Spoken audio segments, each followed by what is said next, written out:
Hello student, welcome to story के अड्डा। आज की वीडियो में हम महादेवी वर्मा का साहित्यिक परिचय एवं उनकी प्रमुख रचनाओं को जानेंगे।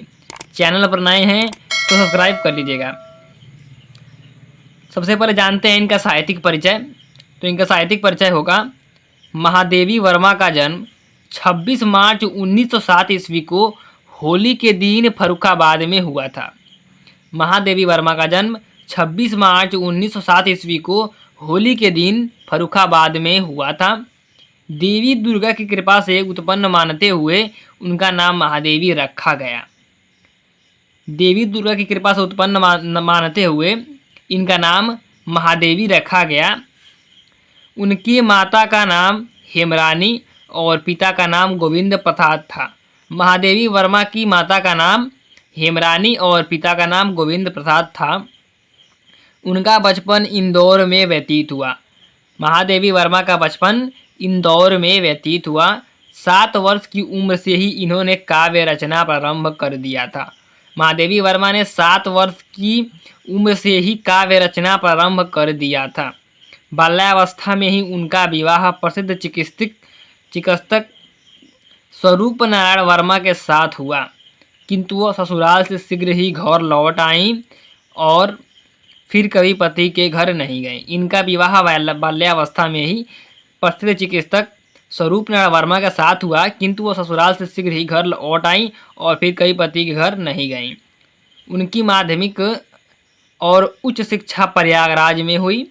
उन्होंने इलाहाबाद और प्रयागराज विश्वविद्यालय से संस्कृत में MA की उपाधि अर्जित की। महादेवी वर्मा ने इलाहाबाद विश्वविद्यालय से संस्कृत में MA की उपाधि अर्जित की। महादेवी जी प्रयाग महिला विद्यापीठ की उप कुलपति भी रहीं। महादेवी जी प्रयाग महिला विद्यापीठ की उप कुलपति भी रहीं। वह आजीवन साहित्य सृजन में लगी रहीं। उन्होंने साहित्यकारों की सहायता के लिए साहित्यकार संसद की स्थापना की। महादेवी जी आजीवन साहित्य सृजन में लगी रहीं। इन्होंने साहित्यकारों की सहायता के लिए साहित्यकार संसद की स्थापना की। उनकी उल्लेखनीय साहित्यिक सेवाओं के लिए काशी हिंदू विश्वविद्यालय ने उन्हें डिलीट की मानद उपाधि से विभूषित किया। महादेवी जी की उल्लेखनीय साहित्यिक सेवाओं को देखते हुए काशी हिंदू विश्वविद्यालय ने उन्हें डिलीट की मानद उपाधि से विभूषित किया।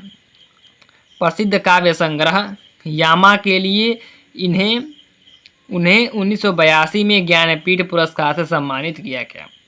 इनका प्रसिद्ध काव्य यामा के लिए इन्हें 1982 में ज्ञानपीठ पुरस्कार से सम्मानित किया गया।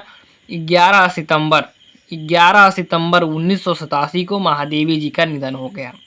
महादेवी जी का निधन 11 सितंबर 1987 को हो गया। अब जानते हैं इनकी रचनाओं को।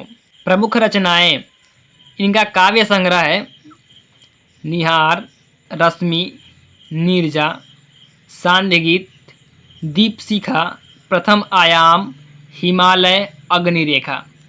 इनका काव्य संग्रह है निहार, रश्मि, नीरजा, सांध्यगीत, दीपशिखा, प्रथम आयाम, हिमालय और अग्निरेखा। इनका काव्य संकलन यामा, संधिनी, गीत पर्व, परिक्रमा। इनका काव्य संकलन है यामा, संधिनी, गीत पर्व, परिक्रमा। इनका संस्मरण है पथ के साथी, मेरा परिवार। संस्मरण है इनका पथ के साथी, मेरा परिवार। रेखाचित्र है इनका, रेखाचित्र है अतीत के चलचित्र, स्मृति की रेखाएं। इनका रेखाचित्र है।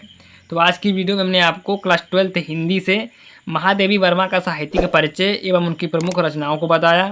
चैनल पर नए हैं तो सब्सक्राइब कर लीजिएगा।